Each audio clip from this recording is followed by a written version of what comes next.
Bismillahirrahmanirrahim. Assalamualaikum warahmatullahi wabarakatuh. Innal hamdalillah nahmaduhu wa nasta'inuhu wa nastaghfiruh wa na'udzu billahi min syururi anfusina wa min sayyiati a'malina. May yahdihillahu fala mudilla lahu wa may yudlil fala hadiyalah. Amma ba'du. Tiada henti kita panjatkan puji dan syukur kehadirat Allah Subhanahu wa taala yang pada kesempatan ini masih memberikan berbagai macam kenikmatan kepada kita semua, terutama nikmat iman, nikmat Islam, nikmat sehat walafiat yang senantiasa Allah berikan kepada kita. Kalaupun misalkan sekarang ada yang sakit, baik anak-anak sekalian ataupun keluarganya di rumah, mudah-mudahan oleh Allah segera disembuhkan. Anak-anak sekalian, pada kesempatan pagi ini kita akan belajar tentang sholat Jumat. Tentunya sudah kalian laksanakan. Ya, laki-laki pasti melaksanakan sholat Jumat. Kenapa dilaksanakan? Nah, ini dalil dari perintah sholat Jumat. A'udzu billahi minasy syaithanir rajim. Bismillahirrahmanirrahim. Ya ayyuhalladzina amanu idza nudiya lis-salati min yaumil jum'ati fas'au ila dzikrillahi wa zarul bai'. Dzalikum khairul lakum in kuntum ta'lamun. Artinya, wahai orang-orang yang beriman, apabila telah diseru untuk melaksanakan sholat pada hari Jumat, maka segeralah kamu mengingat Allah dan tinggalkanlah jual beli. Yang demikian itu lebih baik bagimu jika kamu mengetahui. Quran Surat Al-Jumu'ah ayat 9. Ini adalah landasan atau dalil diwajibkannya pelaksanaan sholat Jumat.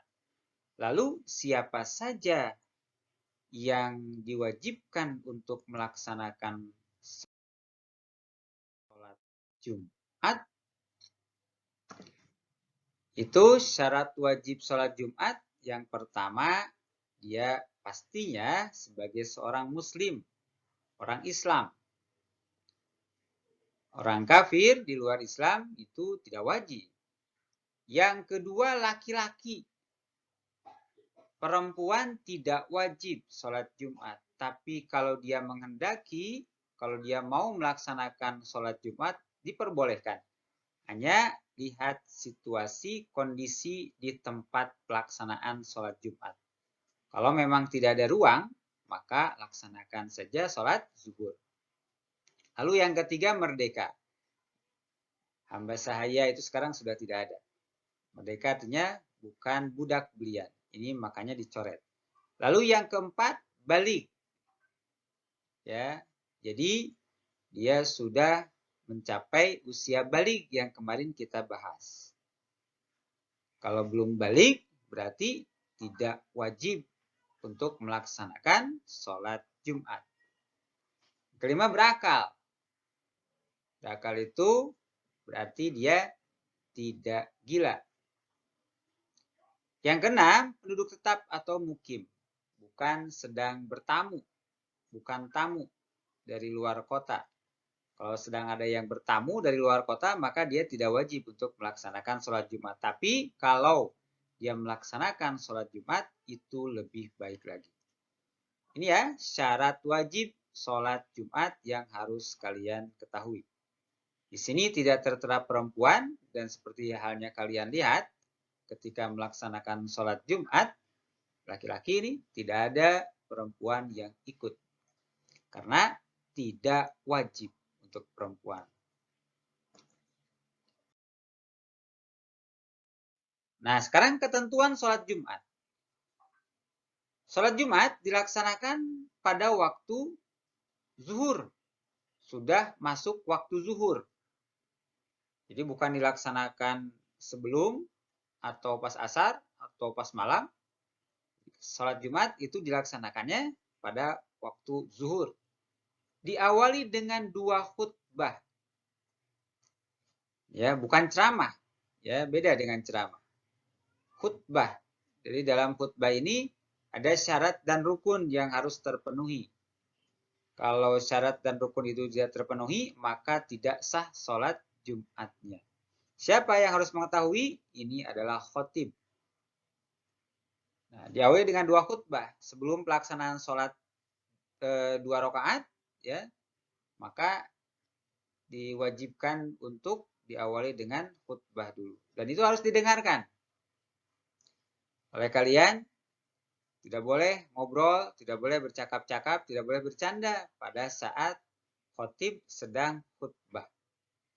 Dilaksanakan secara berjamaah, sudah tentu. Ya pasti, tidak ada orang yang sholat Jumat sendiri. Ini harus dilaksanakan secara berjamaah. Berjumlah 40 orang. Ini yang sudah balik semuanya. Ya, berjumlah 40 orang. Kalaupun ada yang kurang dari 40 orang, itu ada beberapa ulama yang membolehkan 4-12 orang. Apabila tidak mencapai 40 orang, itu masih bisa dilaksanakan sholat Jumat.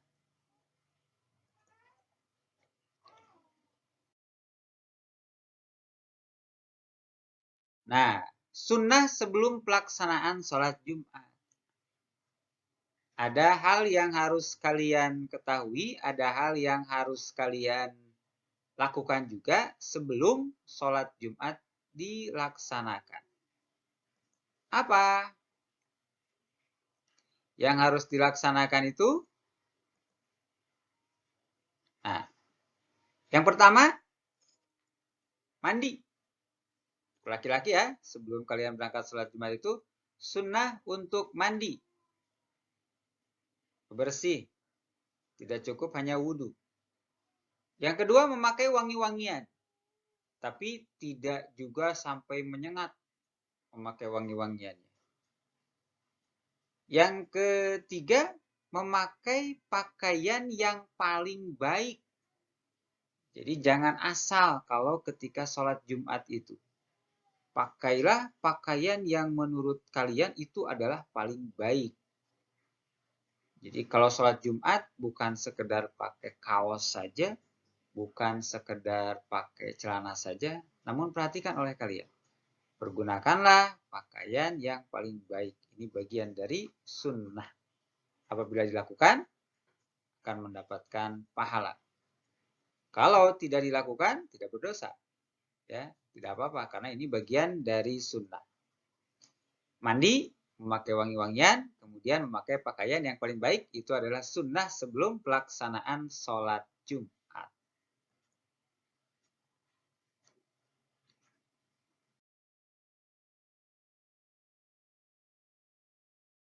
Hal yang harus dihindari saat sholat Jumat.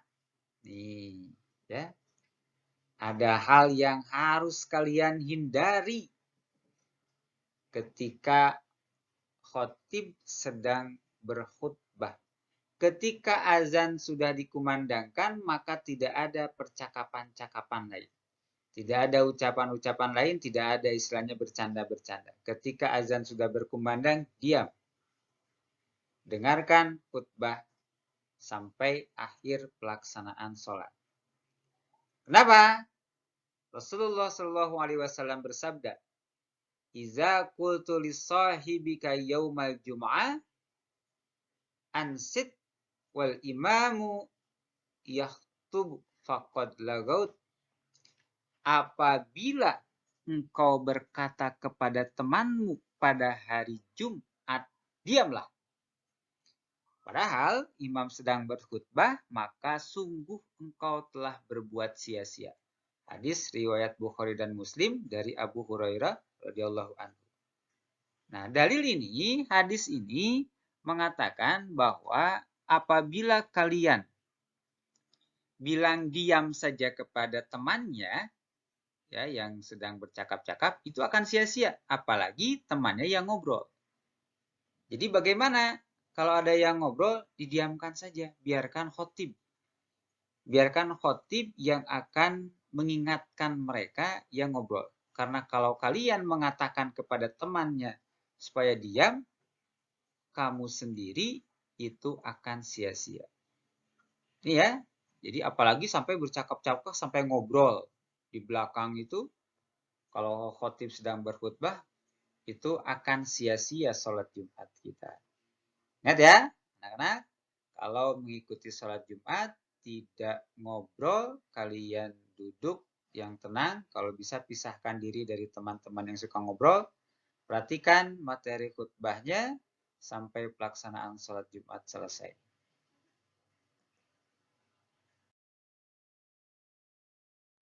Bagaimana niat sholat Jumat? Ini hampir sama dengan sholat subuh, karena jumlahnya 2 rakaat. Usolli fardal jum'ati rak'ataini mustaqbilal kiblati adaan makmuman lillahi ta'ala. Kalau tidak hafal dengan Arabnya, cukup kalian dengan bahasa yang kalian mampu, yang bisa kalian ketahui. Niat saya sholat Jumat, 2 rakaat, jadi makmum lillahi ta'ala. Insya Allah sah.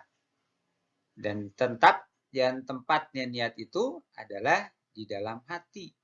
Jadi bukan diucapkan, tapi dalam hati ketika kalian berbarengan dengan takbiratul ihram. Allahu Akbar. Mulut mengatakan Allahu Akbar, tangan diangkat, hati kalian berniat untuk melaksanakan sholat Jumat menjadi makmum.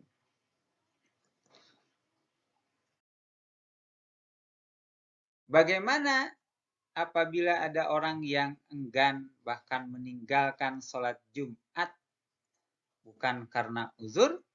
Nah, ini ada hadis yang diriwayatkan oleh Hakim. Barang siapa yang meninggalkan sholat Jumat 3 kali bukan karena berhalangan, maka Allah akan menutup hatinya. Ya, ancamannya. Kalau Allah sudah menutup hatinya, maka dia tidak akan bisa menerima nasihat-nasihat. Nauzubillahi min dzalik. Bahkan ada yang mengatakan, kalau sudah 3 kali meninggalkan sholat Jumat itu sudah keluar dari Islam. Hati-hati untuk kalian anak laki-laki, biasakan dari mulai saat sekarang, jangan pernah meninggalkan sholat Jumat. Ya, jangan pernah sekalipun kalian meninggalkan sholat Jumat. Tetap lakukan. Karena kita sebagai umat muslim ada kewajiban untuk melaksanakan sholat Jumat. Itu saja pembahasan kita di pagi ini tentang sholat Jumat. Mudah-mudahan kalian bisa memahaminya. Assalamualaikum warahmatullahi wabarakatuh.